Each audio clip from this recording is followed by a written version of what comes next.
Se você está pensando em pedir demissão para empreender, talvez esse seja um dos conteúdos mais importantes que você vai ver antes de tomar essa decisão. Não porque eu vou dizer se você deve sair do emprego ou continuar nele, essa decisão continua sendo sua.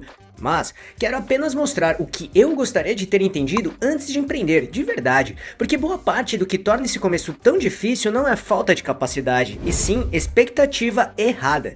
Tem muito conteúdo prometendo liberdade, dinheiro rápido e autonomia. Eu prefiro mostrar o outro lado, não para desanimar você, mas para que a realidade não seja um choque quando ela chegar, e que foi exatamente isso que faltou para mim antes de ter pedido demissão.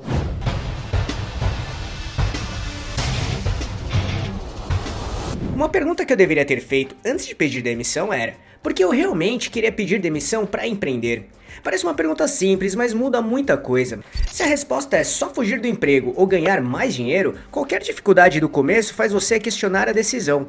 O dinheiro é importante, claro, mas ele dificilmente sustenta alguém nos meses em que o negócio ainda não responde ou funciona direito.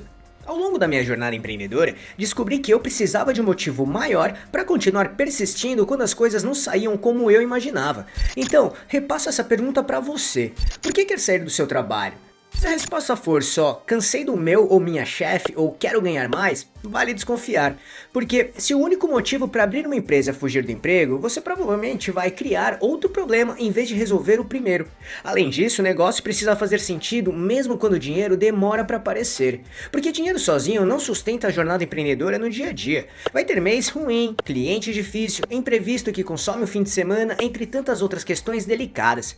Então, se o único motivo para estar ali é o retorno financeiro, esse motivo racha fácil quando o retorno demora para aparecer. Logo, o propósito de quem empreende precisa estar alinhado com o propósito do próprio negócio. O problema que ele resolve, o motivo de desistir, não só o quanto ele promete pagar. Tenha em mente que o negócio que nasce da fuga ou de ambição pura costuma perder direção nos momentos difíceis, e negócio com um porquê mais sólido aguenta melhor esses momentos. Outra coisa que eu só entendi depois: empreender parece impossível quando você nunca fez.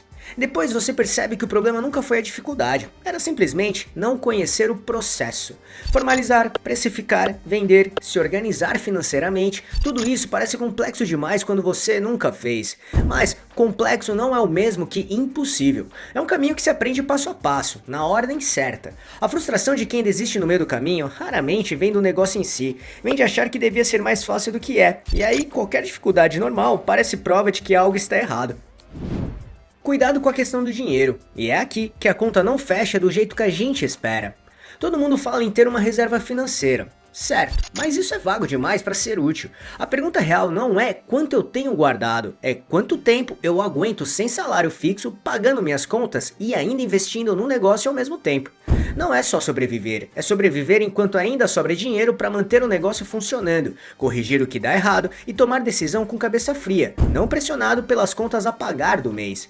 Eu subestimei esse tempo. Achei que em 3, 4 meses já teria alguma entrada estável. Levou mais que o dobro disso. E nesse meio tempo, cada conta que vencia era uma pequena crise. Isso não é fracasso, é o tempo real que qualquer negócio leva para engrenar, só que quase ninguém admite esse prazo em voz alta, porque não é bonito de assumir. O exercício mais útil antes de dar o passo é simular 6 meses sem entrada nenhuma. Some suas contas fixas, o aluguel, o mercado, o transporte, por exemplo, por esse período, e depois some o que o negócio vai precisar para funcionar no mesmo tempo, mesmo sem vender quase nada. Se esse valor te assusta, ainda não é hora de sair, é hora de testar por fora, ainda empregado ou empregada, até ter um colchão real. Porque quando o dinheiro aperta, você começa a aceitar cliente ruim, baixar preço que não devia, fechar negócio que não faz sentido só pela entrada daquele mês, por exemplo. Isso não é estratégia, é desespero disfarçado de decisão. E desespero, no início do negócio, custa muito mais caro do que parece. Outra coisa é sobre tempo, e essa foi a que mais me pegou de surpresa. Se você está saindo do emprego porque quer trabalhar menos, provavelmente está saindo pelo motivo errado. Existe uma ideia romântica de que quem tem o próprio negócio ganha liberdade, decide o próprio horário, trabalha quanto quiser, tem mais tempo para a vida. Na prática, principalmente no começo, é o oposto. Você trabalha mais horas, não menos. A diferença é que agora ninguém mais define essas horas por você. Você define e frequentemente define errado porque tudo depende de você. Não existe fim de expediente quando o negócio é seu e ainda está pequeno. Você não desliga às 6, porque o cliente manda mensagem às 9 da noite e você responde, porque ainda não tem estrutura para não responder. A liberdade que existe não é só liberdade de tempo, é liberdade de escolha sobre o que fazer com o seu esforço. São coisas bem diferentes, e não confundir uma com a outra evita uma frustração e tanto lá na frente. Isso também mexe com a solidão da decisão. Como empregado ou empregada, sempre tem alguém acima decidindo junto, ou pelo menos aprovando. Com negócio próprio, toda escolha passa por você. O fornecedor errado, o preço mal calculado, o cliente que não paga. Ou seja, não tem "meu chefe decidiu assim", foi você. E isso pesa mais no início do que qualquer parte prática do negócio, porque é um peso que ninguém mostra de fora. E é por causa dessa solidão que vale um cuidado. Nessa fase é comum buscar só quem concorda com a decisão. Alguém animando, posts ou vídeos motivacionais, gente que também quer empreender, enfim. Isso até pode ajudar o ego, mas ajuda pouco a decisão. Vale mais ouvir também quem discorda, quem já tentou e não deu certo, quem faz a pergunta incômoda que você está evitando. Não para desistir por causa disso, mas porque uma opinião contrária, bem colocada, ou confirma que a sua decisão está sólida, ou te mostra um ponto cego antes que ele vire prejuízo. Percebi com o tempo que quase todas as frustrações tinham a mesma origem, expectativa mal calibrada sobre o que é empreender de verdade. Foi por isso que resolvi reunir essas ideias com mais profundidade no e-book Empreendedorismo Sem Mitos, as ilusões mais comuns de quem está decidindo empreender e o que realmente acontece em cada uma delas. Deixei o link na descrição para quem quiser se preparar antes de dar esse passo, combinado? Outra coisa é sobre formalizar o negócio. Ao abrir CNPJ cedo demais pode ser tão ruim quanto abrir tarde demais. Muita gente formaliza no primeiro dia, antes de saber se a ideia funciona, e paga taxas por um negócio que ainda nem provou nada. Outra parte comete o erro contrário. Opera informal por meses, achando que depois formaliza, e perde tempo, crédito e credibilidade, sem emitir nota, sem conta PJ, pessoa jurídica, sem negociar com fornecedor maior.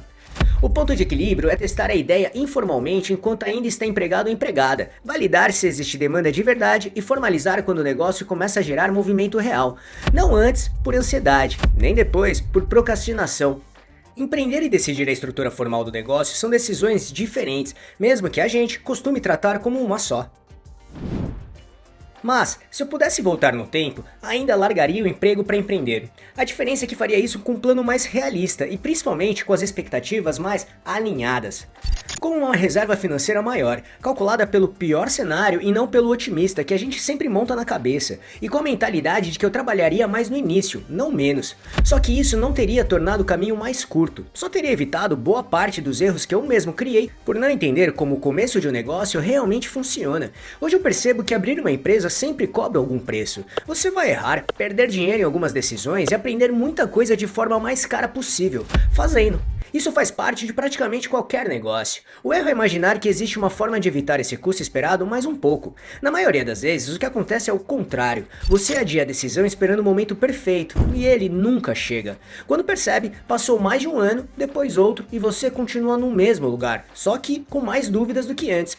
No fim, a escolha nunca foi entre enfrentar dificuldades ou não. Foi entre aprender construindo alguma coisa ou continuar adiando esse aprendizado. E se você já decidiu que quer sair e só está juntando clareza para dar o passo, esse é o convite. Entenda que negócio não é fórmula pronta, é processo. Complexo, mas não é impossível.